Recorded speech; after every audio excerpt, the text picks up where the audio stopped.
जी अस्सलाम वालेकुम। तो अब हम अपना नेक्स्ट टॉपिक स्टार्ट कर रहे हैं जिसका नाम है मॉडिफिकेशन ऑफ कैनेडीज क्लासिफिकेशन। ये वीडियो देखने से पहले आप मेरी कैनेडीज क्लासिफिकेशन वाली वीडियो लाजमी देख लें, क्योंकि अगर आपको कैनेडीज क्लासिफिकेशन नहीं आएगी तो आपको उसकी मॉडिफिकेशन भी नहीं समझ आएगी। ठीक है, लिंक मैंने डिस्क्रिप्शन में दे दी है, आप वहाँ से जाके जो है वो उसको देख सकते हैं। ठीक है, मैं यहाँ पर भी एक रिव्यू दे देती हूँ, लेकिन वहाँ पे जो है मैंने प्रॉपर मॉडल्स के थ्रू जो है वो उसको एक्सप्लेन किया है। Modification of Kennedy's classification. ठीक है, कैनेडीज क्लासिफिकेशन आपको पता है कि हमारे पास जो है वो एडवर्ड कैनेडी ने दी थी। किसको? पार्शियल डेंसर के लिए ई डेंसरलेस एरिया को उसने क्लासिफाई किया हुआ था 4 टाइप्स में। ठीक है, अगर मैं एक एक करके यहाँ पे सब बनाना चाहूँ तो ये हमारे पास जो थी वो 4 जो क्लासिफिकेशन हमें कैनेडी ने दी थी। लेकिन बच्चों, आप खुद सपोज करें कि अगर मैं पार्शियल डेंसर बना रही हूँ और मेरे पास ओपीडी में कोई पेशेंट आए कि वो लाजमी है कि उसके मुँह में जितने भी ई डेंसरलेस एरिया वो इन चारों को ही फॉलो करे। वो कोई भी हो सकता है, उसका कोई भी दांत मिसिंग हो सकता है, ज़रूरी नहीं उसकी एक दांत मिसिंग हो, उसकी इस तरफ कोई भी दांत मिसिंग हो सकता है। ठीक है भाई, वो तो पार्शियल लेंजर बनाने आ रहे हैं ना, उसको तो नहीं पता कोई कैनेडीज क्लासिफिकेशन है। उसके मुंह में तो जितने दांत एब्सेंट होंगे वो तो उसी को लेकर आएगा। ठीक है, तो इसकी मॉडिफिकेशन की थी हमारे पास एप्पल्स गेट ने। ठीक है, तो उसने जो है हमारे पास कुछ रूल्स दिए थे कि हम जो है उसको देखकर हम कैनेडीज क्लासिफिकेशन को जो है वो हम डिटरमाइन कर सके, आइडेंटिफाई कर सके जो पेशेंट हमारे पास ओपीडी में पार्शियल डेंचर बनाने आ रहा है वो कौन सी कैनेडीज क्लासिफिकेशन का है। ठीक है, तो उसने कुछ रूल्स दिए थे जिसको हम बोलते हैं एप्पल गेट्स रूल। तो एप्पल गेट्स ने हमें कुछ रूल दिए थे। वो रूल क्या है कि हमारे पास जब भी पार्शियल डेंचर बनाने के लिए कोई पेशेंट आएगा ओपीडी में, तो उसकी ओरल कैविटी को देखकर हम कौन सी कैनेडीज क्लासिफिकेशन जो है उसको आइडेंटिफाई हमें कर सके। ठीक है, अब इसके 8 रूल्स हैं। सही है, एक एक करके मैं आपको सारी रूल्स बताऊंगी बाद में, लेकिन उससे पहले मैं आपको अपने तरीके से समझाऊंगी कि जब भी आपके पास ओपीडी में कोई पेशेंट आएगा पार्शियल डेंचर बनाने, तो आप उसको किस तरह एप्पल गेट्स के रूल को फॉलो करके जो है इसमें आइडेंटिफाई करेंगे कि वो कौन सी कैनेडीज क्लासिफिकेशन है। सही है बच्चों, देखें सबसे पहला जो रूल जो है वो हमारे पास क्या है कि आपने अगर जब भी हमारे पास कोई पेशेंट आया है ओपीडी में, वो जितने भी डेंचरस एरिया के साथ है मुझे नहीं पता, लेकिन मैंने सबसे पहला स्टेप क्या करना है, उसमें कैनेडीज क्लासिफिकेशन ढूंढनी है।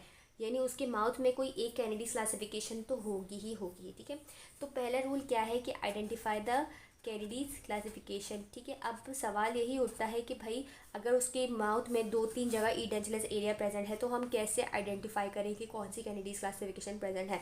तो इसका जवाब यह है बच्चों कि आपको कौन सा एरिया देखना है, मोस्ट पोस्टीरियर एरिया।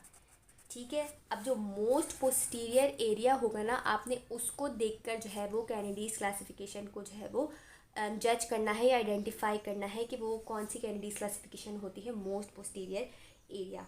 सही है, अगर मैं रूल नंबर 2 की बात करूं बच्चों, तो उसमें यही है कि आपको सबसे पहले उस पेशेंट का क्या करना है, कैनेडीज क्लासिफिकेशन देखने से पहले अगर उसके माउथ में कोई मोबाइल टूथ है या आप चाह रहे हैं कि वो कैरियस है मैं उसको एक्सट्रैक्ट कर लूँ, तो जितनी भी उसके एक्सट्रैक्शन का प्रोसेस है आप वो पहले ख़त्म कर लें।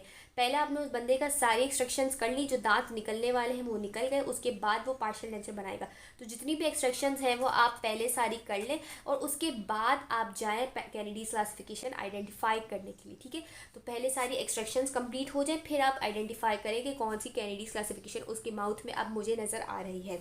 सही है बच्चों, उसके बाद अगला रूल ये है हमारे पास कि अगर हमारे पास थर्ड मोलर नहीं होगा, सही है, यानी ओरल कैविटी में अगर थर्ड मोलर हमारे पास नहीं है तो हम उसको नहीं जो है वो देखेंगे कि अगर हमारे पास फ़र्ज़ करें एक ऐसा पेशेंट है, ठीक है, जिसका हमारे पास थर्ड मोलर मिसिंग है, तो हम ये नहीं बोल सकते कि ये क्लास 2 है बायलेटरली मिसिंग, नहीं, हमने तब थर्ड मोलर को कंसीडर ही नहीं करना है क्लासिफिकेशन में। ठीक है, same as with second molar absence of second molar, अगर सेकंड मोलर एब्सेंट होगा तो हम तब भी उसको कंसीडर नहीं करेंगे। ठीक है, तो मोस्ट पोस्टीरियर ई डेंचरलेस एरिया हो गया हमारे पास, और हमने ये देख लिए कि थर्ड मोलर मिसिंग नहीं, थर्ड मोलर एब्सेंट होगा तो उसको हम क्लासिफिकेशन में जो है वो ज्यूम नहीं करेंगे, same as with that second molar. ठीक है, लेकिन अगर हमारे पास थर्ड मोलर प्रेजेंट होगा और वो एज अ एबैटमेंट टूथ एक्ट कर रहा होगा, ठीक है, ऐसे कि यानी ये हमारे पास सिर्फ थर्ड मोलर प्रेजेंट है और बाकी सारे मोलर्स बाकी सारे टीथ प्रेजेंट हैं, तो ये वाली जगह है तो हम इसको कंसीडर करेंगे तब थर्ड मोलर को। अगर थर्ड मोलर प्रेजेंट होगा तो वो क्लासिफिकेशन में इंक्लूड होगा, लेकिन अगर थर्ड मोलर एब्सेंट होगा तो हम उसको क्लासिफिकेशन में इंक्लूड नहीं करेंगे। ठीक है बच्चों, अगर रूल्स आपको थोड़े मुश्किल लग रहे हैं तो अभी जब हम इसके प्रैक्टिस क्वेश्चन सॉल्व करेंगे तो आपको ये समझ आते रहेंगे। ठीक है, आसान हो गई बात। अब हम एक और रूल पढ़ लेते हैं। उसके बाद क्या है कि जो हमारे पास कैनेडीज क्लासिफिकेशन आ गई वो तो आ गई, उस कैनेडीज क्लासिफिकेशन के अलावा उस ओरल कैविटी में हमारे पास जितने भी ई डेंचुलस एरिया होंगे उसको हम क्या नाम देंगे, उसको हम नाम देंगे मॉडिफिकेशन का।